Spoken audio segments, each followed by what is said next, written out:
2024-25 ఆర్థిక సంవత్సరానికి గాను మన రాష్ట్ర వార్షిక బడ్జెట్ను మీ అనుమతితో గౌరవ సభ ముందు ఉంచుతున్నాను అధ్యక్ష. ఈరోజు నేను ప్రవేశపెడుతున్న బడ్జెట్ ప్రతిపాదనల ప్రాముఖ్యత అంకెలకు మించినది. మన రాష్ట్రాన్ని కాపాడాలని అపూర్వమైన తీర్పునిచ్చిన ప్రజల సంకల్పానికి ఇది ప్రతిబింబం. ప్రభుత్వం ఏర్పడిన వెంటనే గత ప్రభుత్వ దుష్పరిపాలన వలన మన రాష్ట్రానికి జరిగిన నష్టాన్ని ప్రజలకు తెలియజేయడం మా ప్రభుత్వ నైతిక కర్తవ్యం. మా ప్రభుత్వం వెలువరించిన 7 శ్వేతపత్రాల ద్వారా ఇది జరిగింది. సమిష్టి అవగాహనకు అవసరమైన అంశాలపై బహిరంగ చర్చను ప్రోత్సహించడం, రాష్ట్ర పునర్నిర్మాణ ప్రక్రియలో మద్దతు కూడగట్టడం వీటి ఉద్దేశం. ఈరోజు మన రాష్ట్రం ఎదుర్కొంటున్న సవాళ్లు రాష్ట్ర ఆర్థిక వ్యవహారాల దుర్వినియోగం, రాష్ట్ర వనరుల మళ్లింపు, లోపభూయిష్టమైన ఎక్సైజ్ మరియు ఇసుక విధానాల వలన సహజ వనరుల దోపిడీ వలన రాష్ట్ర ఆదాయానికి గండిపడడం, ప్రభుత్వ పన్నులను దారి మళ్లించడం ద్వారా రాబోయే 25 సంవత్సరాల భవిష్యత్తు ఆదాయాన్ని గణనీయంగా తగ్గించడం, పరిమితికి మించి రుణాలను అధిక వడ్డీ రేట్లకు తీసుకోవడం, కేంద్ర ప్రభుత్వ మార్గదర్శకాలను ఉల్లంఘించి రుణాలను తీసుకోవడం, కేంద్ర ప్రాయోజిత పథకాల నిధుల మళ్లింపు, పిల్లల పౌష్టికాహారం కోసం చిక్కి వైద్య సామగ్రి వంటి ముఖ్యమైన పథకాలకు చెల్లింపులు నిలుపుదల, స్థానిక సంస్థల నిధుల మళ్లింపు, ఉద్యోగులకు పేరుకుపోయిన బకాయిలు, వివిధ పనులకు చెందినటువంటి బిల్లుల బకాయిలు, అన్ని ప్రాజెక్టులను స్తంభింపజేయడం ద్వారా నీటిపారుదల రంగం పతనం, ఇంధన రంగం విధ్వంసం, కొత్తగా బ్యాంకింగేతర ఆర్థిక సంస్థను ఏర్పాటు ద్వారా కార్పొరేషన్ల నిధుల మళ్లింపు. పై పేర్కొన్న కారణాల వలన దేశంలో తొలిసారిగా ఆర్థిక గందరగోళ పరిస్థితులు ఎదురయ్యాయి. కంట్రోలర్ అండ్ ఆడిటర్ జనరల్ వారి నివేదికలో రాష్ట్ర ఆర్థిక పరిస్థితిపై ప్రతికూలంగా వ్యాఖ్యానించడం జరిగింది. నేడు రాష్ట్ర ఆర్థిక వ్యవస్థ పతనం అంచున ఉంది. మన రాష్ట్ర ఆర్థిక వ్యవస్థను పునఃప్రారంభించి రాష్ట్ర ప్రగతిని పునర్నిర్మించడం నేటి తరం చేతుల్లో ఉంది. గౌరవ ముఖ్యమంత్రి శ్రీ నారా చంద్రబాబు నాయుడు గారి ప్రేరణే మాకు చోదక శక్తి. ఈ సందర్భంగా వారి మాటలను ఉదహరించాలని అనుకుంటున్నాను. ప్రతి సంక్షోభాన్ని అంకిత భావంతో, సృజనాత్మకతతో, నిబద్ధత మరియు కృషితో అవకాశంగా మార్చుకోండి అని. మే 24 జూన్ నెలలో జరిగిన సార్వత్రిక మరియు రాష్ట్ర శాసనసభ ఎన్నికలలో మన రాష్ట్ర ప్రజలు మా సంకీర్ణ ప్రభుత్వానికి అపూర్వమైన తీర్పునిచ్చారు. 57% ఓట్లతో 175 సీట్లకు గాను 164 సీట్లు రావడం మాకు దక్కిన గౌరవం. అసాధారణమైన ఆధిక్యతతో 93% సీట్లని మేము గెలవగలిగాం. గత ప్రభుత్వ దుర్మార్గ పాలనకు వ్యతిరేకంగా ప్రజలు చేసిన విప్లవ ప్రకటన ఇది. ఇదే సమయంలో మా ఎన్డీఏ ప్రభుత్వానికి లభించిన అద్భుతమైన ఈ ఆధిక్యత గౌరవనీయ ముఖ్యమంత్రి శ్రీ నారా చంద్రబాబు నాయుడు గారు, గౌరవనీయ ఉప ముఖ్యమంత్రి శ్రీ కొణిదెల పవన్ కళ్యాణ్ గారు మరియు గౌరవనీయ భారత ప్రధానమంత్రి శ్రీ నరేంద్ర మోడీ గారి నాయకత్వం మరియు ప్రతిభపై ప్రజలకు ఉన్న నమ్మకానికి ఇది నిదర్శనం. గౌరవ ముఖ్యమంత్రి నారా చంద్రబాబు నాయుడు గారి నాయకత్వానికి, దూరదృష్టికి మరియు ప్రజాసేవ పట్ల ఆయనకున్న అంకిత భావానికి, మన రాష్ట్ర ప్రజలు ఆయన మీద ఉంచినటువంటి అపరిమితమైన విశ్వాసానికి ఈ విజయం ఒక తార్కాణం. మన రాష్ట్ర అభివృద్ధి కోసం ఆయన ఎల్లప్పుడూ కృషి చేస్తూనే ఉన్నారు. తన అద్భుతమైన పనితీరు, నిజాయితీ మరియు సాంకేతికత పట్ల ఉన్న సమగ్ర అవగాహన, ఆధునీకరణ మరియు సాంకేతిక ఆధారిత భవిష్యత్తు కోసం వారు చూపిన దార్శనికత వారి పేరుతో పాటు మన రాష్ట్ర ప్రతిష్టను కూడా పెంపొందింపజేశాయి. మన గౌరవ సభలో ముఖ్యమంత్రి గారు 1995లోనే ఆర్థిక మంత్రిగా తన తొలి బడ్జెట్ ప్రసంగంలో ఇలా అన్నారు. వారి మొదటిసారి ఆర్థిక శాఖ మంత్రిగా చేసినటువంటి మాటలను వారి మాటల్లోనే, అధ్యక్ష, అభివృద్ధి సాధించాలంటే సామర్థ్యంతో కూడిన అమలుపరిచే విధానాలుంటే తప్ప ప్రయోజనం గల ఫలితాలు సాధించలేం. ప్రపంచవ్యాప్తంగా సాగుతున్న సమాచార విప్లవం వలన కలిగిన లాభాలను మరియు అవకాశాలను వినియోగించుకోవడానికి వీలుగా మా పాలనా యంత్రాంగాన్ని పునర్వ్యవస్థీకరించాలన్నది మా ఆశయం. పరిపాలనకు చెందిన అన్ని రంగాలలోనూ కంప్యూటర్ల వినియోగానికి ఒక బృహత్ కార్యక్రమాన్ని చేపట్టాలని భావిస్తున్నాం. ఇది మన కళ్ళ ముందు ఈరోజు కనపడుతుంది అధ్యక్ష. ఆయన పరిపాలనా అనుభవంలోని మైలురాయి అంశాలు ఇప్పుడు చెప్పబోయే విషయాలు నిర్ధారిస్తాయి. 1995 నుండి 99 వరకు ముఖ్యమంత్రిగా ఆయన మొదటి పదవీ కాలం గణనీయమైన ఆర్థిక సంస్కరణలు, మౌలిక సదుపాయాలు, అభివృద్ధి మరియు సమాచార సాంకేతిక పరిశ్రమల అభివృద్ధితో గుర్తింపు పొందింది. ఆయన ప్రగతిశీల నాయకత్వంలో ఉమ్మడి ఆంధ్రప్రదేశ్ దేశానికే చక్కటి అభివృద్ధి నమూనాగా నిలిచింది.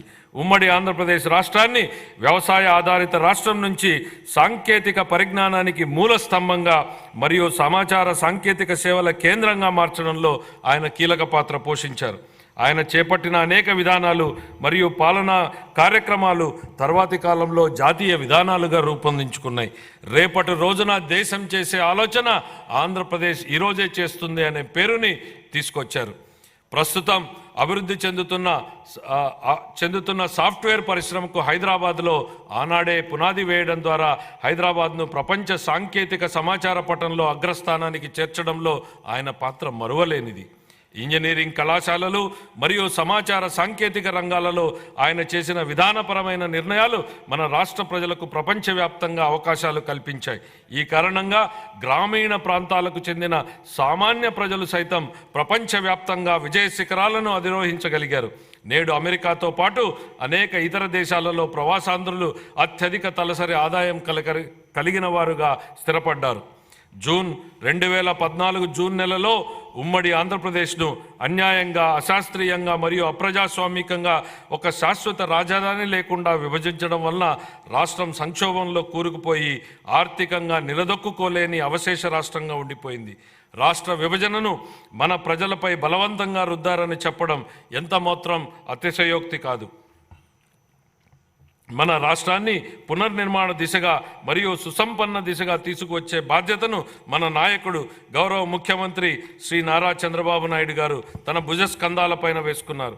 ఆయన పరివర్తనాత్మక నాయకత్వంలో దీర్ఘకాలిక మరియు స్వల్పకాలిక ప్రణాళికలను అమలు చేసి అవశేష రాష్ట్రాన్ని విభజన దుష్ప్రభావం నుండి తప్పించి అభివృద్ధి పథంలో నడిపించారు. 2014 నుంచి 19 వరకు వ్యవసాయం, పరిశ్రమలు, సేవలు, నీటిపారుదల, రోడ్లు, భవనాలు, ఉపాధి కల్పన తదితర రంగాలలో బహుముఖ వ్యూహాన్ని రూపొందించారు. Kia Motors, hero Motors, Asian paints వంటి భారీ పరిశ్రమలను మన రాష్ట్రం ఆకర్షించింది. పట్టిసీమ ఎత్తిపోతల పథకం దేశంలోనే రికార్డు సమయంలో అనగా కేవలం ఏడాది కాలంలోనే పూర్తి అయిన తొలి నదుల అనుసంధాన ప్రాజెక్టుగా రికార్డు సృష్టించింది. సులభతర వ్యాపార నిర్వహణ ర్యాంకింగ్లో మన రాష్ట్రం మొదటి స్థానం సాధించి 5 ఏళ్లలో అగ్రస్థానంలో నిలిచింది. ఇంధన రంగంలో సంస్కరణలు తీసుకురావడంతో పాటు పునరుత్పాదక ఇంధనాన్ని ప్రోత్సహించడం ద్వారా 2018 నాటికి మన రాష్ట్రం ఇంధన మిగులు రాష్ట్రంగా నిలిచింది. బహుముఖ వ్యూహం ఫలితంగా మన రాష్ట్రం సంక్షేమంతో కూడిన సుస్థిర ఆర్థికాభివృద్ధి పథకంలో పయనించింది. అయితే 2019 తర్వాత జరిగిన పరిణామాలు మన రాష్ట్ర చరిత్రలో ఒక చీకటి దిశగా చెప్పుకోవచ్చు. 2014-19 మధ్య కాలంలో జరిగిన ఆర్థికాభివృద్ధి వృధా అయింది. గత ప్రభుత్వం 2019లో తన పదవీ కాలాన్ని ఎంతో విధ్వంసకర ధోరణితో ప్రారంభించింది. ప్రజావేదికను కూల్చేసింది, విద్యుత్ కొనుగోలు ఒప్పందాలను రద్దు చేసింది, 3 రాజధానుల నమూనాతో ప్రజలను అయోమయానికి గురిచేసింది, పారిశ్రామిక వ్యతిరేక విధానాన్ని అనుసరించింది, పెట్టుబడిదారుల విశ్వాసాన్ని మరియు రాష్ట్ర బ్రాండ్ విలువను దెబ్బతీసింది, నీటిపారుదల రంగాన్ని పూర్తిగా విస్మరించింది, కేంద్ర ప్రభుత్వ అభిప్రాయానికి విరుద్ధంగా కార్యనిర్వాహక సంస్థను మార్చడం ద్వారా పోలవరం ప్రాజెక్టు నిర్మాణాన్ని నిలిపేసింది. ఈ చర్యల వల్ల డయాఫ్రమ్ గోడకు నష్టం కలిగి ప్రాజెక్టు జాప్యానికి దారితీసింది. పన్నులు చెల్లిస్తూ మరియు ఉపాధి కల్పిస్తూ రాష్ట్రాభివృద్ధికి దోహదపడే పరిశ్రమలు మన రాష్ట్రాన్ని వదిలి వెళ్ళిపోయాయి. ఈ చర్యలు పెట్టుబడిదారులను మరియు ప్రపంచ ఆర్థిక సంస్థలను రాష్ట్రంలో స్థిరమైన పెట్టుబడులు పెట్టనివ్వకుండా చేశాయి. ఫలితంగా మన రాష్ట్రం ఆర్థిక పరిస్థితి విచ్ఛిన్నమైంది. ఈ సందర్భంగా కౌటిల్యుడి మాటలను ఒకసారి గుర్తు చేసుకుందాం. సంపదకు మూలం ఆర్థిక కార్యకలాపాలే. అవి లేకపోవడం వనరుల సమీకరణకు ఇబ్బందులు తెచ్చిపెడుతుంది. ఫలవంతమైన ఆర్థిక కార్యకలాపాలు లేకపోతే ప్రస్తుత శ్రేయస్సు మరియు భవిష్యత్ రెండూ నాశనమయ్యే ప్రమాదం ఉంది. ద్రవ్యం చలామణిలో ఉన్నప్పుడే ఆర్థిక వ్యవస్థలో సంపద సృష్టి జరుగుతుంది. ఇది జరగాలంటే ప్రాజెక్టుల అమలు తప్పనిసరి. కానీ గత ప్రభుత్వం ఉత్పాదకత మూలధన వ్యయాన్ని నిలిపివేయడం ద్వారా 2014-19 సంవత్సరాల మధ్య అత్యంత వేగంగా అభివృద్ధి చెందుతున్న రాష్ట్రాలలో ఒకటిగా ఉన్న మన రాష్ట్ర ఆర్థిక వ్యవస్థ 2019-24 సంవత్సరాల మధ్య గడ్డు స్థితికి చేరుకోవడానికి కారణమయ్యింది. గత ప్రభుత్వం రాష్ట్ర వనరుల దుర్వినియోగం మరియు నిధులను పక్కదారి పట్టించడం వంటి చర్యలతో పేలవమైన పాలన చేయడం జరిగింది. కేంద్ర ప్రాయోజిత పథకాలను నిధులను మళ్లించడమే కాక అందుకు సరిపోయే రాష్ట్ర వాటాను కూడా విడుదల చేయలేదు. కార్పొరేషన్ల నిధుల మళ్లింపు, రాష్ట్ర ఆర్థిక వ్యవహారాల దుర్వినియోగం వంటి చర్యలు అధిక రుణభారానికి దారితీశాయి. ప్రభుత్వ ఆస్తులను తాకట్టు పెట్టడం, స్థానిక సంస్థల నిధుల మళ్లింపు వంటి చర్యలకు పాల్పడడంతో పాటు బిల్లుల చెల్లింపు కోసం ప్రభుత్వానికి వ్యతిరేకంగా వాద్యాలు వేయడం వలన గుత్తేదారులకు నమ్మకం లోపించి ప్రభుత్వంపై విశ్వాసం సన్నగిల్లింది. గత ప్రభుత్వం అధికారం నుండి వైదొలిగే నాటికి మన రాష్ట్ర ఆర్థిక వ్యవస్థ పతనమంచున ఉంది. ఉద్యోగులకు గాను 21,980 కోట్ల రూపాయల బకాయిలు, కేంద్ర ప్రాయోజిత పథకాలకు 4,657 కోట్ల రూపాయల బకాయిలతో సహా మొత్తం 1,35,224 కోట్ల రూపాయలు బకాయిలు ఉన్నాయని శ్వేతపత్రంలో ఇప్పటికే పేర్కొన్నాం. ఇవన్నీ గత ప్రభుత్వ దుష్పరిపాలనకు, వైఫల్యానికి నిదర్శనం. 2019-24 సంవత్సరాల మధ్యకాలంలో నెలకొన్న పరిస్థితి చూస్తే మన రాష్ట్రం పటిష్టమైన ఆర్థిక సూత్రాలతో నడిచిందా, లేక వ్యక్తిగత ప్రయోజనాల కోసం లాభాపేక్షతో ఒక ప్రైవేటు సంస్థలాగా నడిచిందా అనే ప్రశ్న ఉత్పన్నమవుతుంది. గత ప్రభుత్వం ప్రజా సంక్షేమాన్ని పక్కన పెట్టి కేవలం ప్రైవేటు లాభం అనే భావనతోనే నడిచింది. సహజ వనరులను కొల్లగొట్టడం, సహజ ఖనిజాల అక్రమ తవ్వకాలతో రాష్ట్ర ఖజానాకు ఆదాయం నష్టం కలిగించడం, వ్యక్తిగత ప్రయోజనాల కోసం ఉద్దేశపూర్వకంగా ఇసుక మరియు ఎక్సైజ్ విధానాలను రూపొందించడం జరిగింది. ఈ చర్యల వలన ఒకవైపు రాష్ట్ర ఆర్థిక వ్యవస్థ క్షీణించగా, మరొక వైపు అధిక పన్నులు మరియు దుష్పరిపాలన కారణంగా ప్రజల కష్టాలు మరింత పెరిగాయి. గత ప్రభుత్వం ప్రజాస్వామిక గొంతులను అణిచివేయడం మరియు ప్రజాస్వామ్య వ్యవస్థలను దెబ్బతీయడం వంటి కక్ష సాధింపు చర్యలకు పాల్పడింది. గత ప్రభుత్వ దుష్పరిపాలనకు వ్యతిరేకంగా వివేకవంతమైన ప్రజాస్వామిక నిర్ణయం తీసుకుని మరొకసారి రాష్ట్ర చరిత్రగతిని సవ్య దిశగా మార్చిన మన రాష్ట్ర ప్రజలకు కృతజ్ఞతలు తెలియజేసుకుంటున్నాం. మన రాష్ట్ర ప్రజలు విఘ్నతతో ఇచ్చిన తీర్పు 2024లో ఎన్డీఏ కూటమి తిరిగి అధికారంలోకి వచ్చేందుకు దోహదపడింది. శ్రీ నారా చంద్రబాబు నాయుడు గారు నేడు రెట్టించిన ఉత్సాహంతో మరియు దృఢ సంకల్పంతో ఉన్నారు. స్వర్ణాంధ్రప్రదేశ్ విజన్కు 2024 సంవత్సరం ఒక మైలురాయి వంటిది. మా ప్రభుత్వం ఎన్ని సవాళ్లు ఎదురైనా ఇచ్చిన హామీలను నెరవేర్చడానికి గౌరవ ముఖ్యమంత్రి గారి నాయకత్వంలో కృషి చేస్తుంది. ఈరోజు నేను ప్రవేశపెడుతున్న బడ్జెట్ ప్రతిపాదనలు రాష్ట్ర ఆర్థిక నేపథ్యాన్ని దృష్టిలో ఉంచుకుని మరియు ఆర్థిక పునరుజ్జీవనమే లక్ష్యంగా మరియు సంపదను సృష్టించే విధంగా ఆర్థిక చక్రాన్ని పునఃప్రారంభించాలనే ఉద్దేశంతో రూపొందించబడినవి. అన్ని శాఖలకు కేటాయింపులు ప్రతిపాదించే ముందు మా ప్రభుత్వానికి మార్గదర్శిగా నిలిచిన స్వర్గీయ ఎన్టీ రామారావు గారి మాటలను నేను గుర్తు చేసుకోవాలనుకుంటున్నాను. సమాజమే దేవాలయం, ప్రజలే దేవుళ్ళు. వ్యవసాయం మరియు అనుబంధ రంగాలు. ఈ సందర్భంగా నాకు తెలుగు పునరుజ్జీవనోద్యమ పితామహుడిగా పేరు పొందిన కందుకూరి వీరేశలింగం గారి ఆలోచనలు గుర్తుకొస్తున్నాయి. వ్యవసాయం చేసే చేతులకు మనం సాయం అందించాలి, అదే దేశ సౌభాగ్యానికి మార్గం. మా ప్రభుత్వానికి వ్యవసాయ రంగ అభివృద్ధి మరియు రైతుల సంక్షేమమే అత్యంత ప్రాధాన్యం. మా వ్యవసాయ శాఖ మంత్రి గారు 2024-25 వ్యవసాయ బడ్జెట్ను ప్రవేశపెట్టేటప్పుడు వ్యవసాయ అభివృద్ధికి మా ప్రభుత్వం చేపట్టిన విధానాలను పూర్తిగా వివరిస్తారు. సూపర్ 6 హామీలలో భాగంగా మా ప్రభుత్వం అన్నదాత సుఖీభవ ప్రధానమంత్రి కిసాన్ పథకం ద్వారా అర్హులైన రైతులకు పెట్టుబడి సాయం ప్రకటించింది. మా ప్రభుత్వం రైతుల సమగ్రాభివృద్ధికి పొలం పిలుస్తోంది. వడ్డీ లేని రుణాలు, భూసార కార్డుల పంపిణీ, వ్యవసాయ పనిముట్ల సరఫరా, భూసార పరీక్షల ప్రయోగశాలలు, పొలంబడి వంటి పథకాలను అమలు చేస్తోంది. 2024-25 ఆర్థిక సంవత్సరం రబీ కాలం నుండి పంటల బీమా పథకాన్ని సవరించడం మరియు స్వచ్ఛంద నమూనాన్ని అవలంబించడం వలన రైతులు వారి వ్యక్తిగత అవసరాల ఆధారంగా ఈ పథకాలలో పాల్గొనే స్వేచ్ఛను, వెసులుబాటును కల్పించడం జరిగింది. గ్రామీణ ఆర్థిక వ్యవస్థ స్థూల విలువను పెంచడంలో పశుసంవర్ధక రంగం కీలక పాత్ర పోషిస్తుంది. పశు సంపద మరియు కోళ్ల పెంపకం మన రాష్ట్రం దేశంలోనే 2వ స్థానంలో ఉంది. మన రాష్ట్రం గుడ్ల ఉత్పత్తిలో మొదటి స్థానంలోనూ, మాంసం ఉత్పత్తిలో 4వ స్థానంలోనూ, పాల ఉత్పత్తిలో 5వ స్థానంలోనూ ఉంది. వివిధ పథకాల కింద పశువులకు ఆశ్రయం, గ్రాసం మరియు వైద్య సహాయం అందించడం ద్వారా పశు సంపదను పెంచుతూ పశువులకు రక్షణ మరియు సంరక్షణ కల్పించాలని మా ప్రభుత్వం తీర్మానించుకుంది. పశువుల ద్వారా జీవనోపాధిని పొందుతున్నటువంటి యాదవులు, కురబలు, కురుమలు మరియు ఇతర వర్గాల ఆదాయాన్ని పెంచడానికి మా ప్రభుత్వం కృతనిశ్చయంతో ఉంది. పశు బీమా పథకాన్ని అమలు చేయడం ద్వారా ప్రభుత్వం ఈ వర్గాల జీవనోపాధికి రక్షణ కల్పిస్తోంది. సాంప్రదాయ మత్స్యకారుల చేపల చెరువులను లీజుకు తీసుకోకుండా గత ప్రభుత్వం ఉత్తర్వులను జారీ చేసింది. దశాబ్దాలుగా చేపల చెరువులపై ఆధారపడి జీవనం సాగిస్తున్న మత్స్యకారుల ప్రయోజనాలను పరిరక్షించడానికి మా ప్రభుత్వం ఆ ఉత్తర్వులను ఉపసంహరించింది. 23,000 చేపలకు, వేటకు అనువైన బోట్లకు మా ప్రభుత్వం రాయితీపై డీజిల్ను అందిస్తోంది. వ్యవసాయ మరియు అనుబంధ రంగాలను ప్రోత్సహించడంలోనూ, గ్రామీణ ప్రాంతాల అభివృద్ధిలోనూ సహకార రంగం కీలక పాత్రను పోషించే సామర్థ్యాన్ని కలిగి ఉంది. ప్రాథమిక వ్యవసాయ పరపతి సంఘాలను కంప్యూటరీకరణ చేయడం ద్వారా బలోపేతం చేసి రైతులకు ఆర్థిక సమీకరణను పెంచడం జరుగుతుంది.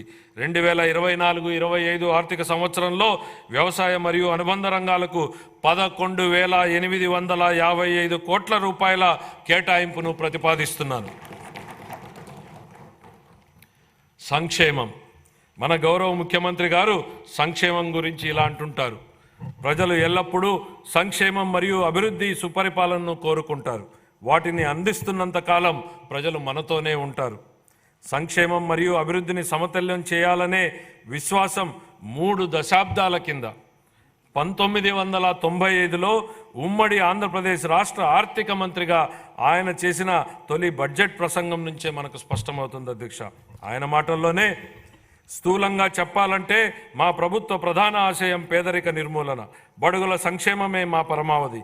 పేదల సంక్షేమానికే మా ప్రభుత్వం సర్వదా అంకితం. అంత మాత్రాన రాష్ట్ర సర్వతోముఖాభివృద్ధి కుంటుపడనిస్తామని అనుకోవద్దు. ఆ పని ఎప్పటికీ జరగదు. నిధుల కొరత కారణంగా ఏ అభివృద్ధి కార్యక్రమం కుంటుపడరాదన్నది మా ధ్యేయం. అలా కుంటుపడకుండా కృషి చేస్తాం. విద్యాభివృద్ధి, సామాజిక ఆర్థికాభివృద్ధి, సంక్షేమం మరియు హక్కుల పరిరక్షణ కోసం వివిధ పథకాలను అమలు చేయడం ద్వారా అన్ని సామాజిక వర్గాల అభివృద్ధికి మా ప్రభుత్వం కట్టుబడి ఉంది. సంక్షేమానికి పెద్దపీట వేస్తూ స్వర్ణాంధ్ర 2047 దిశగా మేనిఫెస్టోలో ఇచ్చిన హామీలకు అనుగుణంగా మా ప్రభుత్వం ఎన్నో పథకాలను రూపొందిస్తోంది. మేనిఫెస్టోలో ఇచ్చిన హామీ మేరకు అధికారం చేపట్టిన వెంటనే సామాజిక భద్రత పెన్షన్ను 3,000 రూపాయల నుండి 4,000కు పెంచడం జరిగింది.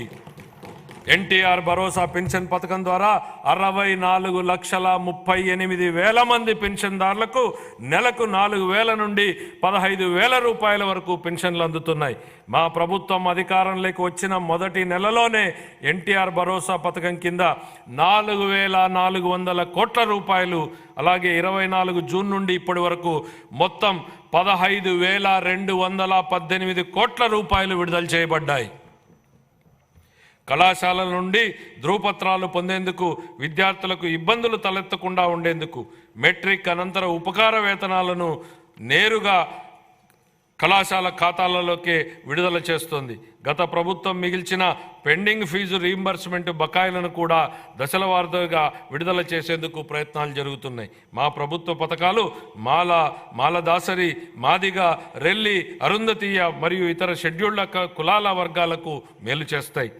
రజకులు, దూదేకులు, నాయీ బ్రాహ్మణుల వంటి సాంప్రదాయ వృత్తి సమూహకాలకు ఆధునిక వృత్తి పద్ధతుల ద్వారా వారి జీవనోపాధిని పెంపొందించడానికి ఆర్థిక సహాయం అందించాలని ప్రతిపాదించబడింది. సాంప్రదాయకంగా నైపుణ్యం కలిగిన నేత కార్మికులకు వారి నైపుణ్యాలను మెరుగుపరచడానికి వీలుగా ఆర్థిక సహాయం కూడా అందించడం జరుగుతోంది. మా ప్రభుత్వ పథకాలు వడ్డెర, వాల్మీకి, గౌడ, కళింగ, గవర, పద్మశాలి, బెస్త, సగర, ఉప్పర వంటి వెనుకబడినటువంటి తరగతులకు లబ్ధి చేకూరుస్తాయి. షెడ్యూల్ తెగల కుటుంబాలకు సాధికారతకు మా ప్రభుత్వం పూర్తిగా కట్టుబడి ఉంది. గిరిజన వర్గాల సంక్షేమం కోసం పోస్ట్ మెట్రిక్ ఉపకార వేతనాలు, ఆర్టీఎఫ్, ఎంటీఎఫ్, అంబేద్కర్ విద్యానిధి మొదలైన ముఖ్య పథకాలను అమలు చేయడం జరుగుతోంది. గిరిజన ప్రాంతాలలో మౌలిక సదుపాయాల అంతరాలను పూడ్చడంతో పాటు నాణ్యమైన విద్య, పౌష్టిక ఆహారం మరియు ఆరోగ్య సంరక్షణ మరియు గిరిజన వర్గాల ఆర్థికాభివృద్ధిపై కూడా మా ప్రభుత్వం ప్రత్యేక దృష్టిని సారించనుంది.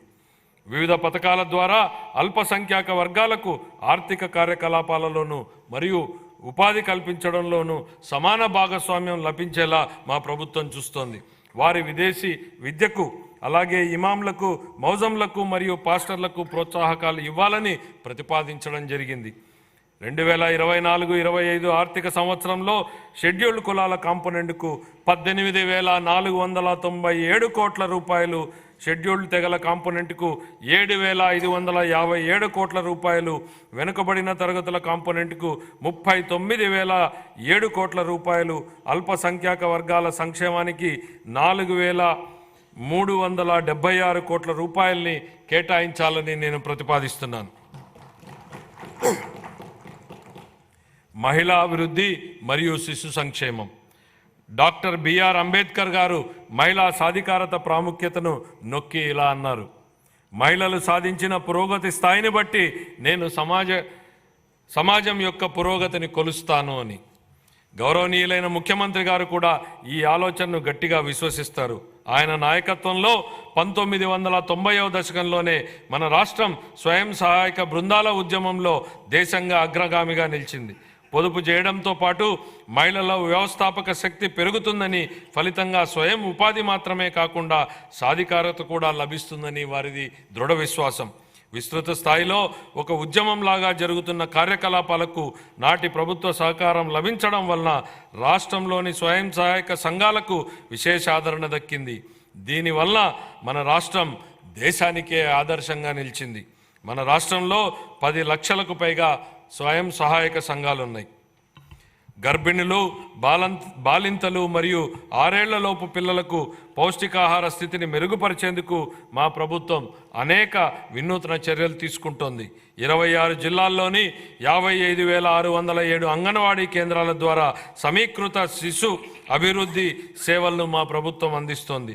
పౌష్టికాహార లోపం మరియు రక్తహీనతల నివారణకు బాల సంజీవని సప్లిమెంటరీ పౌష్టికాహార కార్యక్రమాన్ని అమలు చేయడం జరుగుతుంది. ఈ సరుకులన్నింటినీ టేక్ హోమ్ రేషన్ రూపంలో అందించడం జరుగుతుంది. సూపర్ 6 వాగ్దానాలను నెరవేర్చే దిశగా మా ప్రభుత్వం దీపం 2 పథకాన్ని ప్రారంభించి సంవత్సరానికి 3 ఎల్పిజి సిలిండర్లను ఉచితంగా అందిస్తోంది.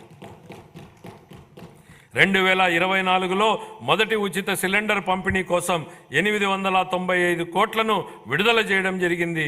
ఇందులో భాగంగా ఇప్పటికే 5 లక్షల మందికి పైగా లబ్ధిదారులు రాయితీ సొమ్ము అందింది. ప్రజా రవాణా బస్సులలో మహిళలకు ఉచిత ప్రయాణాన్ని ప్రవేశపెడతామని ఇచ్చిన మరో హామీని కూడా త్వరలో అమలు చేయడం జరుగుతుంది. ఈ కార్యక్రమం యొక్క ముఖ్య ఉద్దేశం శ్రామిక శక్తిలో మహిళల భాగస్వామ్యాన్ని పెంచడమే.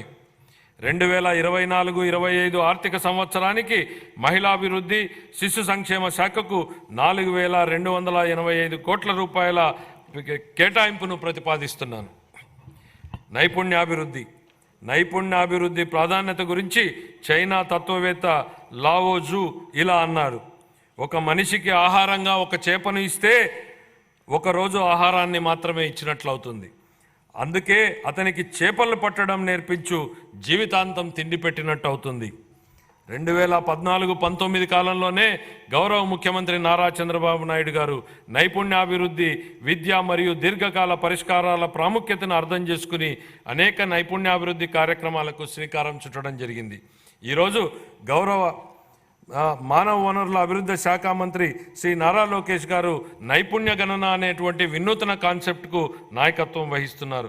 ప్రపంచంలో తొలిసారిగా మా ప్రభుత్వం రాష్ట్ర స్థాయిలో నైపుణ్య గణను నిర్వహిస్తోంది. ఇది మన శ్రామిక శక్తి యొక్క నైపుణ్యాలను మరియు సామర్థ్యాలను అర్థం చేసుకోవడానికి, తదనుగుణంగా పరిశ్రమలకు అవసరమైన నైపుణ్యాలను గుర్తించడానికి సహాయపడుతుంది. ఇది 20 లక్షల మందికి ఉపాధి అవకాశాలు కల్పించేందుకు అవసరమైన నైపుణ్యాలను అందించే కార్యక్రమాల రూపకల్పనకు దోహదపడుతుంది. ఇదే సమయంలో మా ప్రభుత్వం 192 నైపుణ్య కేంద్రాలు, నైపుణ్య కళాశాలలు మరియు విశ్వవిద్యాలయాల ద్వారా నైపుణ్య రంగంలో మౌలిక వనరులను బలోపేతం చేస్తుంది. ప్రాధాన్య రంగాలలో విదేశీ ఉపాధి అవకాశాలను అందిపుచ్చుకునేలా తయారు చేయడమే స్కిల్ ఇంటర్నేషనల్ యొక్క తాజా ప్రయత్నం.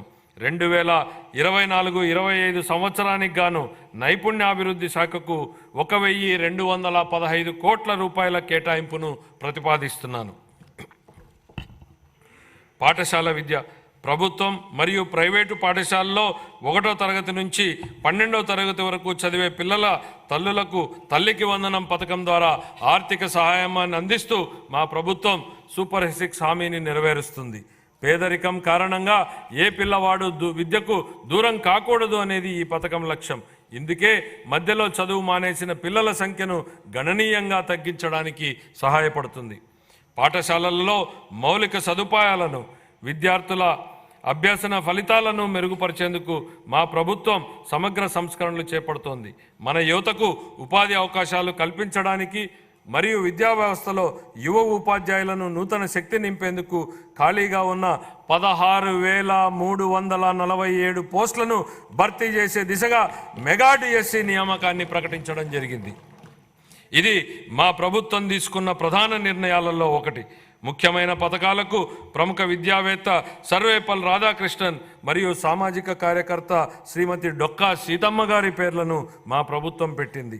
ఉపాధ్యాయుల బోధనపై మరింత దృష్టి పెట్టేందుకు వీలుగా అవసరమైన యాప్లను తొలగించడం ద్వారా ఉపాధ్యాయులపై యాప్ల భారాన్ని తగ్గించడం జరిగింది. ఇంటర్ విద్యార్థులకు ఉచితంగా పాఠ్యపుస్తకాలు మరియు బ్యాగులు అందించడం జరిగింది. 2024-25 ఆర్థిక సంవత్సరానికి గాను పాఠశాల విద్యాశాఖకు 29,909 కోట్ల రూపాయల కేటాయింపును ప్రతిపాదిస్తున్నాను. ఉన్నత విద్య. స్వర్ణాంధ్ర విజన్ 2047లో భాగంగా మా ప్రభుత్వం రాష్ట్రంలోని అన్ని విశ్వవిద్యాలయాలను బలోపేతం చేయడానికి, ఖాళీగా ఉన్న పోస్టులను భర్తీ చేయడానికి జాతీయ సంస్థాగత స్థాయి చట్రంలో అత్యున్నత స్థాయి విశ్వవిద్యాలయాలుగా అవతరించడానికి చొరవ తీసుకుంటోంది.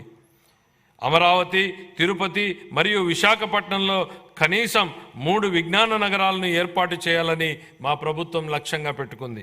నాణ్యమైన విద్యకు అత్యంత నైపుణ్యం కలిగిన అధ్యాపకులు అవసరమని గుర్తించి వచ్చే 3 ఏళ్లలో 18,000 మంది అధ్యాపకులకు శిక్షణాభివృద్ధి కార్యక్రమాలను ప్రతిపాదించడం జరిగింది.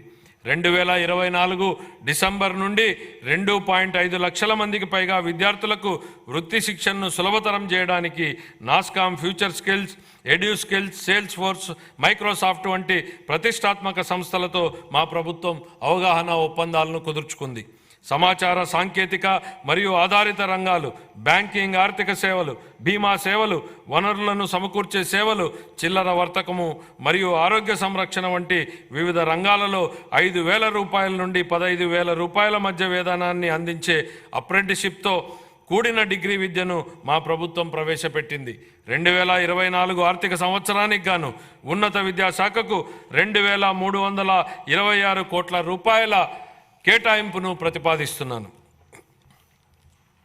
ఆరోగ్య సంరక్షణ. పౌరులకు సరసమైన మరియు నాణ్యమైన ఆరోగ్య సంరక్షణ సేవలను సకాలంలో అందించడం మా ప్రభుత్వం యొక్క మొదటి ప్రాధాన్యత. అందరికీ ఆరోగ్యం లక్ష్యంగా మా ప్రభుత్వం ఆరోగ్య రంగంలో సమగ్ర సంస్కరణలు చేపడుతోంది. హృదయ సంబంధ వ్యాధులు పెరుగుతున్న దృష్ట్యా అవసరమైన పరికరాలు మరియు మానవ వనరుల శిక్షణ అందించడం ద్వారా స్టెమీ ప్రోగ్రాంని ప్రారంభించాలని యోచిస్తున్నాం. రాష్ట్ర వ్యాప్తంగా సమగ్ర క్యాన్సర్ స్క్రీనింగ్ కార్యక్రమాన్ని ప్రారంభించడం ద్వారా క్యాన్సర్ కేసులను గుర్తించి వైద్య కళాశాలల్లో వైద్యం కోసం చేరే సౌకర్యాన్ని కల్పించింది. పాఠశాల ఆరోగ్య కార్యక్రమం కింద అంగన్వాడీ పిల్లలకు మరియు 18 సంవత్సరాల లోపు ఉన్న పాఠశాల విద్యార్థులకు పుట్టుకతో వచ్చిన లోపాలు పోషకాల లోపం వలన వచ్చేటువంటి వ్యాధులు, మందకొడి అభివృద్ధి మరియు వైకల్యం అనే 4 లోపాలను గుర్తించడం కోసం పరీక్షలు చేయబడుతున్నాయి. రాష్ట్రంలో ప్రాథమిక ఆరోగ్య కేంద్రాల నుంచి సాధారణ ఆసుపత్రుల వరకు అన్ని రకాల వైద్య సదుపాయాలను మెరుగుపరచడం జరుగుతుంది. మా ప్రభుత్వం డాక్టర్ ఎన్టీఆర్ వైద్య సేవా ట్రస్ట్ వంటి ప్రతిష్టాత్మక కార్యక్రమాలు, 108 మరియు 104 ఆరోగ్య సేవల పునరుద్ధరణ మరియు జాతీయ ఆరోగ్య మిషన్ కింద కుటుంబ సంక్షేమ కార్యక్రమాలను సమగ్రంగా అమలు చేయడం జరుగుతుంది. మాతా శిశు సంక్షేమ సంరక్షణలో జాతీయ సగటు కంటే మన రాష్ట్ర సగటు మెరుగ్గా ఉంది. తల్లులు మరియు పిల్లల శ్రేయస్సును పెంచే కార్యక్రమాలను అమలు చేయడం ద్వారా దీన్ని మరింత మెరుగుపరచడానికి చర్యలు తీసుకుంటున్నాం. 2024-25 ఆర్థిక సంవత్సరానికి కానీ వైద్య ఆరోగ్య శాఖ కోసం 18,421 కోట్ల రూపాయల కేటాయింపును ప్రతిపాదిస్తున్నాను. పంచాయతీరాజ్ మరియు గ్రామీణాభివృద్ధి. మహాత్మా గాంధీ ఇలా అన్నారు, భారతదేశ ఆత్మ గ్రామాలలో ఉంటుంది అని. గౌరవనీయ ఉప ముఖ్యమంత్రి శ్రీ కొణిదెల పవన్ కళ్యాణ్ గారి సమర్థ నాయకత్వంలో స్థానిక స్వపరిపాలన నిజమైన స్ఫూర్తితో ప్రోత్సహించడం ద్వారా పంచాయతీరాజ్ వ్యవస్థకు పూర్వవైభవం తీసుకురావడానికి ఇప్పటికే మా ప్రభుత్వం చాలా కార్యక్రమాలు చేపట్టింది. ప్రణాళిక ప్రక్రియలో భాగంగా అన్ని గ్రామ పంచాయతీల క్రియాశీలక భాగస్వామ్యంతో ఉపాధి హామీ పథకం ఆమోదం కోసం ఆగస్టు 23న ఒకే రోజులో 13,326 గ్రామాలలో పంచాయతీలలో ప్రత్యేక గ్రామ సభలు నిర్వహించడం అనేది ఒక ప్రపంచ రికార్డు. మన రాష్ట్రంలోని అన్ని గ్రామాలలో సిమెంట్ రహదారులను ప్రారంభించడంతో కార్యాచరణ ప్రణాళిక అమలు ప్రారంభమైంది. స్వాతంత్ర దినోత్సవం మరియు గణతంత్ర దినోత్సవాల నిర్వహణ ఖర్చుల క్రితం చిన్న పంచాయతీలకు 100 రూపాయల నుండి 10,000 రూపాయలకు, పెద్ద పంచాయతీలకు 250 రూపాయల నుండి 25,000 రూపాయలకు పెంచి సర్పంచుల ఆత్మగౌరవాన్ని పునరుద్ధరించడం జరిగింది. స్వర్ణ పంచాయతీల కార్యక్రమం కింద పంచాయతీల అభివృద్ధికి ప్రభుత్వం దార్శనిక ప్రణాళికను చేపట్టింది. 2024 మార్చి నుండి పంచాయతీరాజ్ సంస్థలకు రావాల్సిన 15వ ఆర్థిక సంఘం నిధులను 998 కోట్ల రూపాయలను ప్రభుత్వం 24 ఆగస్టు నెలలో విడుదల చేయడం జరిగింది. గ్రామీణ పేదలకు సుస్థిర జీవనోపాధిని అందించడానికి మరియు గ్రామీణ ప్రాంతాలలో మన్నికైన ఆస్తులు సృష్టించడానికి మా ప్రభుత్వం మహాత్మా గాంధీ జాతీయ గ్రామీణ ఉపాధి హామీ పథకం కింద 16 శాఖల సమన్వయంతో వివిధ వినూతన కార్యక్రమాలని అమలు చేస్తోంది. 2024-25 సంవత్సరంలో ఇప్పటి వరకు 1.2 మిలియన్లకు పైగా కుటుంబాలకు 100 రోజుల వేతన ఉపాధిని పొందాయి. ఉద్యానవనం, సేద్యపు కుంటలు, పశు సంవర్ధక ఆవాసాలు వంటి ప్రాజెక్టులతో పాటు పైకప్పు నీటి సంరక్షణ, ఇంకుడు గుంతలు, చెక్ డ్యాంలతో పాటు సహజ వనరుల నిర్వహణ ప్రాజెక్టులు చేపట్టడం జరిగింది. గ్రామీణ ప్రాంతాలలో ప్రతి పేద కుటుంబాన్ని పేదరికం నుండి బయటపడేట్లు చేసేందుకు మా ప్రభుత్వం కట్టుబడి ఉంది. ప్రధానమంత్రి ఉపాధి కల్పన కార్యక్రమం, ప్రధానమంత్రి సూక్ష్మ ఆహార సంస్థల అధికారీకరణ, ప్రధానమంత్రి స్వనిధి పథకం మరియు ప్రధానమంత్రి విశ్వకర్మ వంటి వివిధ కేంద్ర ప్రభుత్వ రాయితీ పథకాలతో అనుసంధానం చేయడం ద్వారా స్వయం సహాయక బృంద సభ్యుల జీవనోపాధికి మా ప్రభుత్వం కార్యక్రమాల మద్దతును ఇస్తున్నాయి. ఈ వినూత్న కార్యక్రమాల అమలు ద్వారా స్వయం సహాయక బృంద సభ్యులు ఆదాయాన్ని పెంచడంతో పాటు అనధికార ఉపాధి అవకాశాలను పెంచడం కూడా మా ప్రభుత్వం లక్ష్యంగా పెట్టుకుంది. అదనంగా ఓపెన్ నెట్వర్క్ డిజిటల్ కామర్స్ను ప్రోత్సహించడం ద్వారా మా ప్రభుత్వం స్వయం సహాయక బృంద మహిళలకు వారి వ్యాపారాలను విస్తరించుకోవడానికి వీలు కల్పిస్తోంది. వారి ఉత్పత్తులను మార్కెట్లకు చేర్చడానికి విస్తృతంగా అవకాశాలను కల్పిస్తూ మరియు వారి అమ్మకాల సామర్థ్యాన్ని మెరుగుపరచడంలో ఇది వారికి ఉపయోగపడుతుంది. ఈ వ్యూహాత్మక విధానంలో ఆర్థిక సహాయం, నైపుణ్యాభివృద్ధి మరియు డిజిటల్ అవుట్రీచ్ల మిళితం అవడం వలన స్వయం సహాయక బృంద సభ్యులు స్థిరమైన ఆదాయాభివృద్ధిని పెంచుకోగలుగుతారు. ఆంధ్రప్రదేశ్ గ్రామీణ రహదారుల అనుసంధాన ప్రాజెక్టు ద్వారా 1,574 పనులను పూర్తి చేయడం జరిగింది. ఈ ప్రాజెక్టు 2,134 ఆవాసాలను 2,855 కిలోమీటర్ల రహదారులతో కలుపుతుంది. అదనంగా 164 రహదారులు మరియు వంతెనల ప్రాజెక్టులు కూడా కొనసాగుతున్నాయి. 2024 ఆర్థిక సంవత్సరానికి గాను పంచాయతీరాజ్ గ్రామీణాభివృద్ధి శాఖకు 16,739 కోట్ల రూపాయల కేటాయింపును ప్రతిపాదిస్తున్నాను. పట్టణాభివృద్ధి. గత ప్రభుత్వ హయాంలో పట్టణ ప్రాంతాలు తీవ్ర నిర్లక్ష్యానికి గురయ్యాయి. రాష్ట్ర వ్యాప్తంగా పురపాలక సంఘాలలో పారిశుద్ధ్యం లోపించింది మరియు వ్యర్థాల నిర్వహణ లోపం వలన టన్నుల కొద్దీ వ్యర్థాలు మరియు పూడిక పేరుకుపోయాయి. మా ప్రభుత్వం ప్రణాళికాబద్ధంగా సుస్థిర పట్టణాభివృద్ధికి కట్టుబడి ఉంది. విశాఖపట్నం, కాకినాడ, విజయవాడ, గుంటూరు, తిరుపతి, కర్నూలు తదితర ప్రధాన నగరాలను అభివృద్ధి చేయనున్నాం. 50,000 నుంచి 99,999 మంది జనాభా ఉన్ని రెండో తరగతి పట్టణాలకు భౌగోళిక సమాచారక వ్యవస్థ GIS ఆధారిత బృహత్తర ప్రణాళికలను రూపకల్పనకు శ్రీకారం చుట్టడం జరిగింది. అమృత్ 2 కింద జలవనరుల పునరుద్ధరణ, మురుగునీటిని శుద్ధి చేసి తిరిగి వినియోగించుకోవడం, వర్షపు నీటి సంరక్షణతో పాటు ప్రజలందరికీ సురక్షిత నీటిని సరఫరా చేయాలని మా ప్రభుత్వం భావిస్తోంది. అన్ని పట్టణ ప్రాంతాలలో పట్టణ మౌలిక సదుపాయాలు మరియు అత్యవసర సేవలకు సేవా స్థాయి ప్రమాణాలను సాధించడానికి ప్రణాళికలు రూపొందించబడ్డాయి.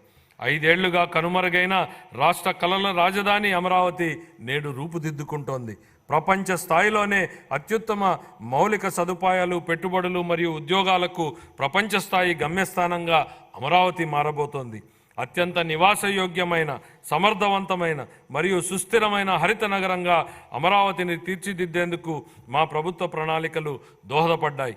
రాజధాని నగరంలో మౌలిక సదుపాయాలు అభివృద్ధి చేయడానికి మా ప్రభుత్వం కేంద్ర ప్రభుత్వం ద్వారా బహుళ పాక్షిక నిధుల సంస్థల నుండి 15,000 కోట్ల రూపాయల నిధులను పొందడం జరిగింది.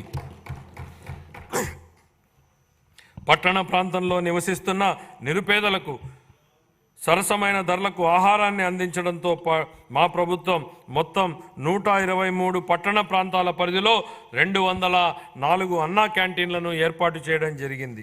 గ్రామీణ ప్రాంతాల్లో కూడా 158 అన్నా క్యాంటీన్లను ఏర్పాటు చేయడానికి ప్రణాళికలు సిద్ధం చేయడం జరిగింది. 2024-25 ఆర్థిక సంవత్సరానికి పురపాలక పట్టణాభివృద్ధి శాఖకు 11,490 కోట్ల రూపాయల కేటాయింపును ప్రతిపాదిస్తున్నాను. గృహ నిర్మాణం. 2029 నాటికి అందరూ ఇళ్లు నిర్మించి ఇవ్వాలన్న మా ప్రభుత్వం కృతనిశ్చయంతో ఉంది. ప్రధానమంత్రి ఆవాస్ యోజన, NTR నగరాలు పథకం కింద ఆర్థికంగా వెనుకబడిన వర్గాలకు 25 లక్షల ఇళ్ల పట్టాలు ఇవ్వాలని లక్ష్యంగా పెట్టుకోవడం జరిగింది. ఈ నిర్ణయం ఆర్థికంగా వెనుకబడిన వర్గాల సంక్షేమ కార్యక్రమానే కాకుండా రాష్ట్ర ఆర్థిక కార్యకలాపాలకు కూడా ఊతమిస్తోంది. ఈ కార్యక్రమం కింద ఇంటి స్థలాన్ని కానీ పక్కా ఇళ్ళు లేని వారికి ఇళ్ల స్థలాల పట్టాలు మంజూరు చేయడం జరుగుతుంది. ప్రధానమంత్రి ఆవాస్ యోజన కింద 6.9 లక్షల ఇళ్ళు, ప్రధానమంత్రి ఆవాస్ యోజన కింద 1.79 లక్షల గ్రామీణ ఇళ్లను పూర్తి చేయాలని ప్రతిపాదించడం జరిగింది. ప్రధానమంత్రి జన్మన్ పథకం కింద నిస్సహాయ గిరిజన సమూహాల కోసం 15,000 పైగా గృహాలను పూర్తి చేయాలని ప్రతిపాదించడం జరిగింది. అన్ని శాఖల సమన్వయంతో హౌసింగ్ లేఅవుట్లలో మౌలిక సదుపాయాలను అభివృద్ధి చేయడానికి మా ప్రభుత్వం కట్టుబడి ఉంది. 2024-25 ఆర్థిక సంవత్సరానికి గృహ నిర్మాణ శాఖకు 4,012 కోట్ల రూపాయల కేటాయింపుని ప్రతిపాదిస్తున్నాను. జలవనరుల నిర్వహణ. సాగునీటి రంగాన్ని గత ప్రభుత్వం పూర్తిగా నిర్లక్ష్యం చేసింది. వంశధార స్టేజ్ 2, హంద్రీనీవా సుజల స్రవంతి 2వ దశ, వెలుగొండ ప్రాజెక్టు, తోటపల్లి బ్యారేజు, గజపతి నగరం బ్రాంచ్ కెనాల్, చింతలపూడి ఎత్తిపోతల పథకం, Pulichintala, Gundlakamma reservoir, Somasila Swarnamukhi link canal వంటి సాగునీటి ప్రాజెక్టుల్లో ఏ ఒక్కదానిలోనూ పురోగతి లేదు. పోలవరం విషయంలో కేంద్ర జలశక్తి మంత్రిత్వ శాఖకు చెందిన పోలవరం ప్రాజెక్టు అథారిటీ సలహాలను పట్టించుకోకుండా నిర్మాణ కీలక దశలో ఉన్నప్పుడు ఏజెన్సీని హఠాత్తుగా మార్చడం వలన డయాఫ్రమ్ గోడ కూలి ప్రాజెక్టు నిర్మాణంలో తీవ్ర జాప్యం జరిగింది. ప్రాజెక్టు ప్రయోజనాల కోసం ఏళ్ల తరబడి ఎదురు చూస్తున్న ఆంధ్ర, ఉత్తరాంధ్ర మరియు రాయలసీమ వాసులకు ఈ జాప్యం కలవరపెడుతోంది. మా ప్రభుత్వం సాగునీటి రంగానికి అధిక ప్రాధాన్యతనిస్తూ ప్రతి పొలానికి నీటిని తీసుకెళ్లాలనే లక్ష్యంతో సమగ్ర నూతన జల విధానాన్ని రూపొందించడం జరుగుతోంది. రాష్ట్రాన్ని కరువు రహిత రాష్ట్రంగా తీర్చిదిద్ది త్రాగు మరియు సాగు మరియు పారిశ్రామిక అవసరాలకు నీటి భద్రతను కల్పించేందుకు కార్యాచరణ ప్రణాళికలు రూపొందించడం జరిగింది. పోలవరం జాతీయ నీటిపారుదల ప్రాజెక్టును త్వరితగతిన పూర్తి చేయడం మా ప్రభుత్వ మొదటి ప్రాధాన్యత.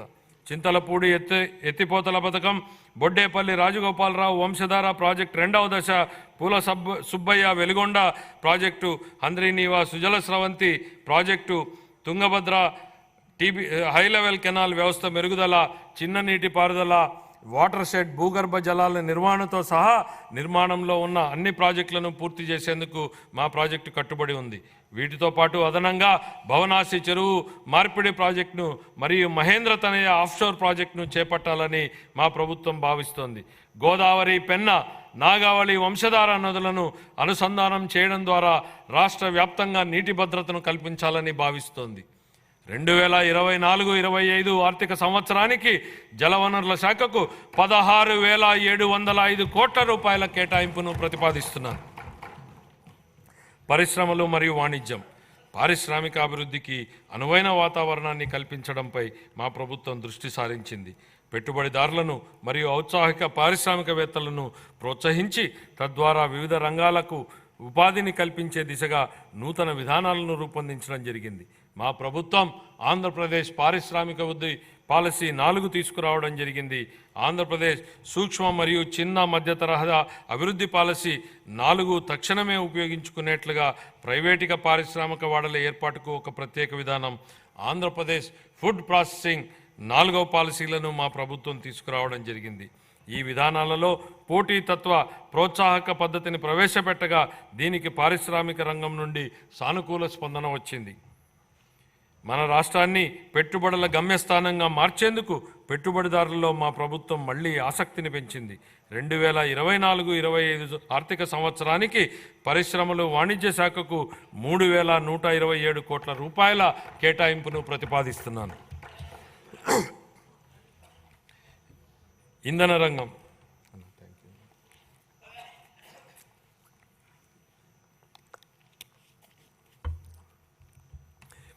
గత ప్రభుత్వ విధ్వంస చర్యల ఫలితంగానే ఇంధన రంగం నాశనమైంది. గత ప్రభుత్వం ప్రమాణ స్వీకారోత్సవ వేదిక నుండే విద్యుత్ కొనుగోలు ఒప్పందాలను రద్దు చేస్తున్నట్లు ప్రకటించడం ద్వారా ఈ విధ్వంసం ప్రారంభమైంది. ఈ చర్య రాష్ట్ర ఇంధన రంగ పునాదులను కదిలించింది. అంతేకాక ఇంధన రంగ విస్తరణ ప్రణాళికలను విచ్ఛిన్నం చేయడం ద్వారా విద్యుత్ కొరతకు కారణమయ్యింది. తత్ఫలితంగా అధిక ధరలతో విద్యుత్తును కొనుగోలు చేయాల్సి వచ్చింది. అంతిమంగా గత ప్రభుత్వాల తప్పిదాల వల్ల నేడు వినియోగదారులకు ట్రూ అప్ ఛార్జీల పేరుతో విద్యుత్ కోసం అధిక ధరకు చెల్లించాల్సి వస్తోంది. ఈ నష్టాన్ని పూడ్చడానికి వినియోగదారులకు తక్కువ ఖర్చుతో వారంలో అన్ని రోజులు 24 గంటల పాటు నిరంతరాయమైన నాణ్యమైన విద్యుత్తును సరఫరా చేయడానికి మా ప్రభుత్వం కట్టుబడి ఉంది. రాష్ట్రంలో సుస్థిరత, ఇంధన పరివర్తన మరియు క్లీన్ ఎనర్జీ సాంకేతికతలను ప్రోత్సహించేందుకు నూతన సమగ్ర ఆంధ్రప్రదేశ్ సమీకృత క్లీన్ ఎనర్జీ విధానం 2024ను ప్రకటించడం జరిగింది. పునరుత్పాదక ఇంధనం, పంప్డ్ స్టోరేజ్ పవర్, హరిత హైడ్రోజన్ మరియు దాని ఉత్పన్నాలను ప్రోత్సహించడానికి కొత్త విధానం మార్గాన్ని సుగమం చేస్తుంది. అంతేకాక రాష్ట్రాన్ని పెట్టుబడులు ఆకర్షించే గమ్యస్థానంగా కూడా మారుస్తుంది. మా ప్రభుత్వం ఆక్వా రైతులకు తక్కువ ధరకే విద్యుత్తును సరఫరా చేస్తూ షెడ్యూల్డ్ కులాలు మరియు షెడ్యూల్డ్ తెగల వారి కాలనీలో ప్రతి ఇంటికి నెలకు 400 యూనిట్ల ఉచిత విద్యుత్తును అందిస్తోంది. ధోబీ ఘాట్లకు అలాగే దారిద్ర్య రేఖకు దిగువనున్న రజక సామాజిక వర్గం వారు నిర్వహిస్తున్న లాండ్రీలకు, దారిద్ర్య రేఖకు దిగువనున్న నాయీ బ్రాహ్మణులు చౌరశాలలకు, దారిద్ర్య రేఖకు దిగువనున్న స్వర్ణకారుల దుకాణాలకు, దారిద్ర్య రేఖకు దిగువనున్న అత్యంత వెనుకబడిన కులాలకు మరియు చేనేత కార్మికులకు ఉచితంగా లేదా రాయితీపై విద్యుత్ అందించబడుతోంది. 2024-25 ఆర్థిక సంవత్సరానికి గాను ఇంధన శాఖకు 8,207 కోట్ల రూపాయల కేటాయింపును ప్రతిపాదిస్తున్నాను. రవాణా మరియు రోడ్లు మరియు భవనాలు, రహదారుల నిర్వహణ మరియు మరమ్మతుల విషయంలో గత పాలకులు నిర్లక్ష్యం వహించడంతో పాటు రాష్ట్రంలో రహదారుల కంటే గుంతలే ఎక్కువగా ఉన్నాయి. ఏళ్ల తరబడి నడుస్తున్న మౌలిక సదుపాయాల పురోగతికి విఘాతం కలిగింది.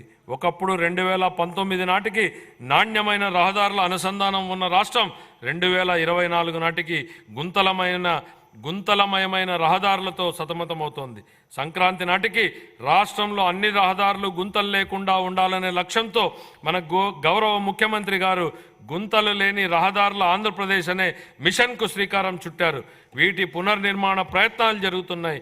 అనుసంధానతను మరింత బలోపేతం చేయడానికి గతిశక్తి కార్యక్రమానికి అనుగుణంగా రాష్ట్ర రహదారి మౌలిక సదుపాయాలను జాతీయ గ్రిడ్తో మా ప్రభుత్వం అనుసంధానం చేస్తోంది.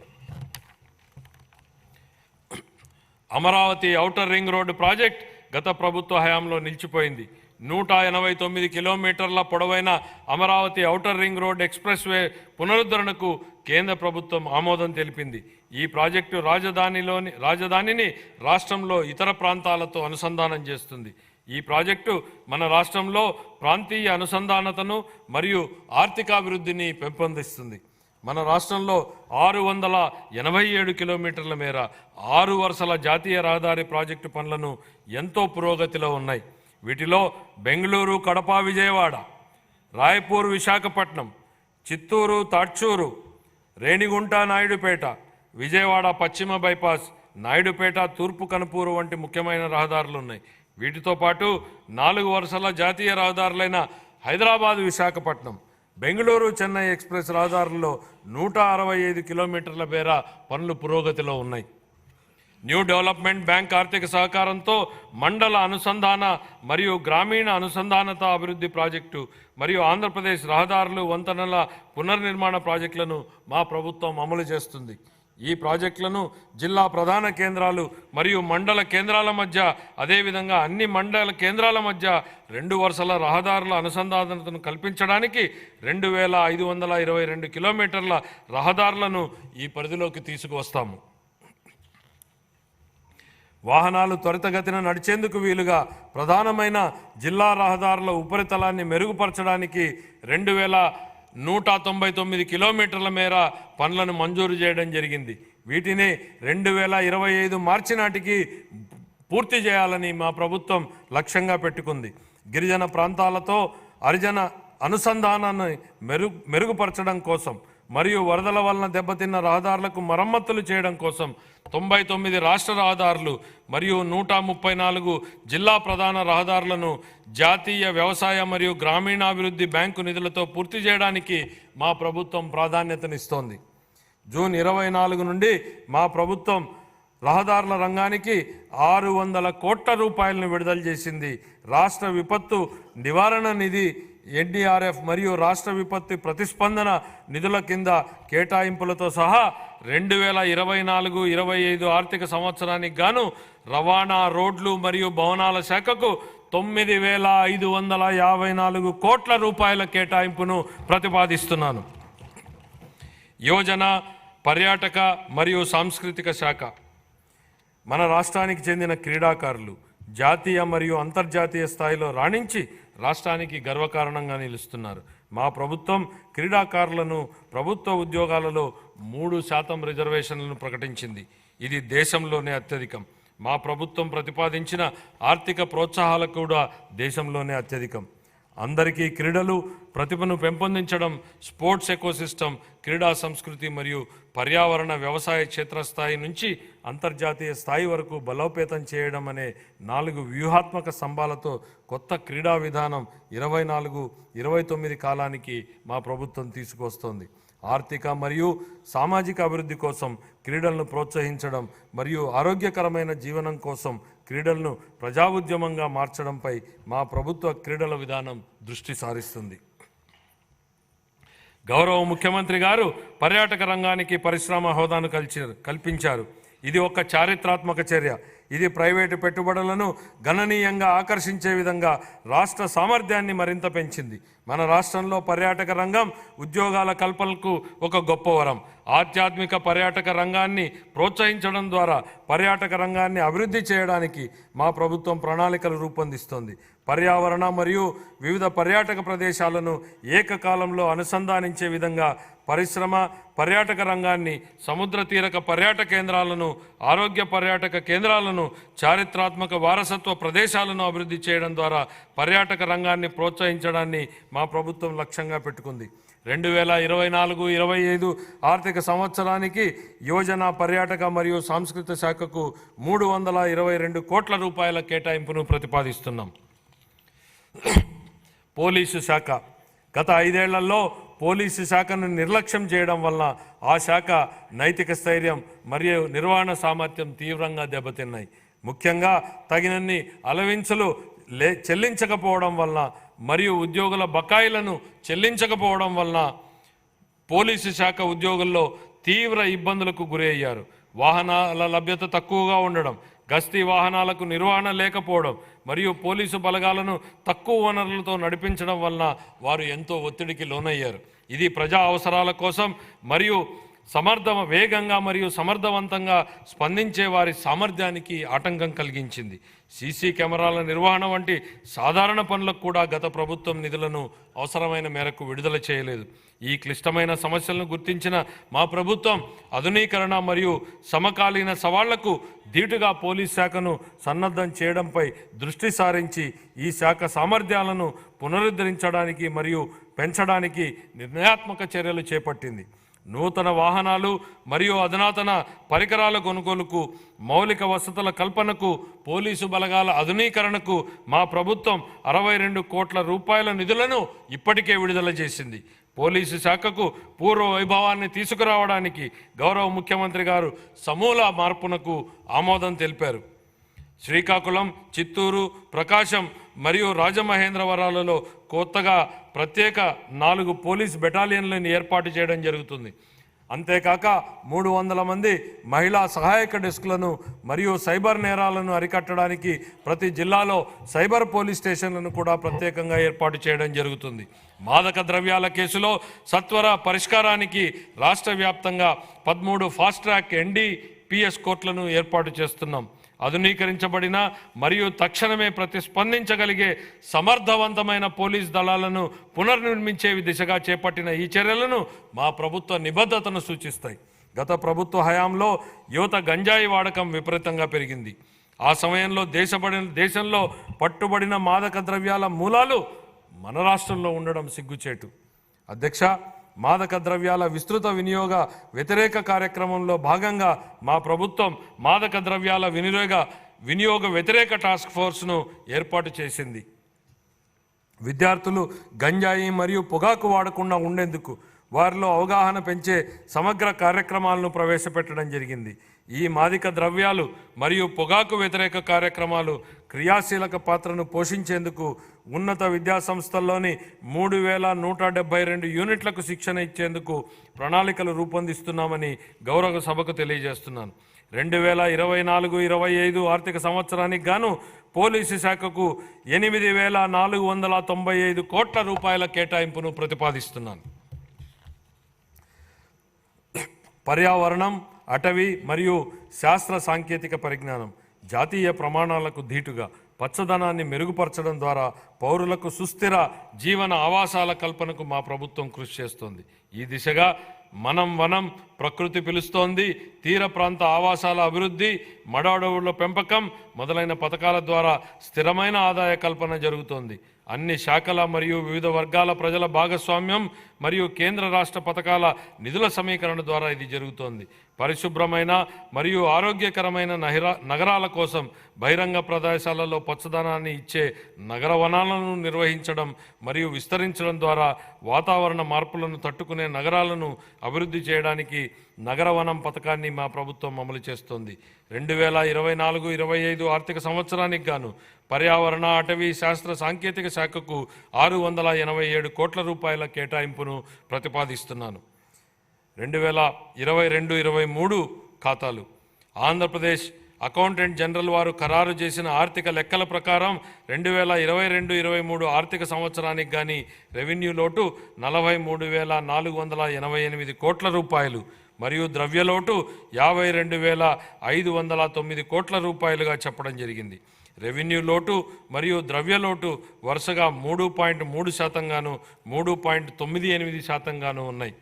2023-24కు సవరించిన అంచనాల ప్రకారం 2023-24 ఆర్థిక సంవత్సరానికి రెవెన్యూ వ్యయం 2,12,450 కోట్ల రూపాయలు కాగా మూలధన వ్యయం 23,330 కోట్ల రూపాయలు. 2023-24 ఆర్థిక సంవత్సరంలో రెవెన్యూ లోటు దాదాపు 38,682 కోట్ల రూపాయలు కాగా ఇదే కాలానికి ద్రవ్యలోటు దాదాపు 62,720 కోట్ల రూపాయలు.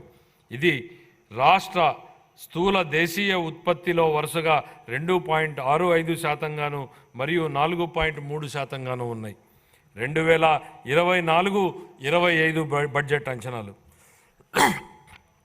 2024-25 ఆర్థిక సంవత్సరానికి నేను 2,94,427.25 కోట్ల రూపాయల వ్యయాన్ని ప్రతిపాదిస్తున్నాను. ఇందులో రెవెన్యూ వ్యయం అంచనా 2,35,916.99 కోట్ల రూపాయలు మరియు మూలధన వ్యయం అంచనా 32,712.84 కోట్ల రూపాయలు. ఇదే కాలానికి రెవెన్యూ లోటు 34,743.38 కోట్ల రూపాయలు మరియు ద్రవ్యలోటు 68,742.65 కోట్ల రూపాయలుగా ప్రతిపాదిస్తున్నాను. రాష్ట్ర స్థూల దేశీయ ఉత్పత్తిలో రెవెన్యూ లోటు 4.19% మరియు ద్రవ్యలోటు 2.12% ఉండవచ్చు. ముగింపు.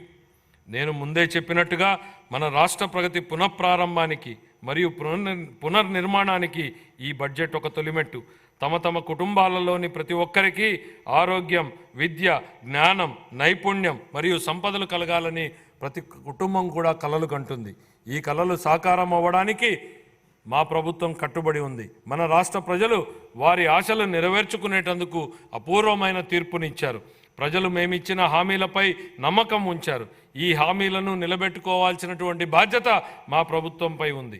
మా ప్రభుత్వం ముందున్న ఈ సవాళ్లను గౌరవ ముఖ్యమంత్రి గారి నాయకత్వంలో మేము అధిగమించగలమని విశ్వసిస్తున్నాం. స్వర్ణాంధ్రలో జీవించాలనే ప్రజల ఆశలను సాకారం చేయడానికి మా ప్రభుత్వ నిబద్ధతను పునరుద్ఘాటిస్తున్నాను. సరళమైన ప్రభుత్వం, ప్రతిభావంతమైన పాలన అనే సూత్రంతో పాలనను క్రమబద్ధీకరించడమే మా ప్రభుత్వ లక్ష్యం. స్వామి వివేకానందుడి స్ఫూర్తిదాయకమైన మాటలతో నా ప్రసంగాన్ని ముగిస్తున్నాను. మనం ఎలా ఉన్నామో దానికి మనమే బాధ్యులం. మనం ఎలా ఉండాలనుకున్నా అలా మనల్ని తయారు చేసుకునే శక్తి మనకుంది.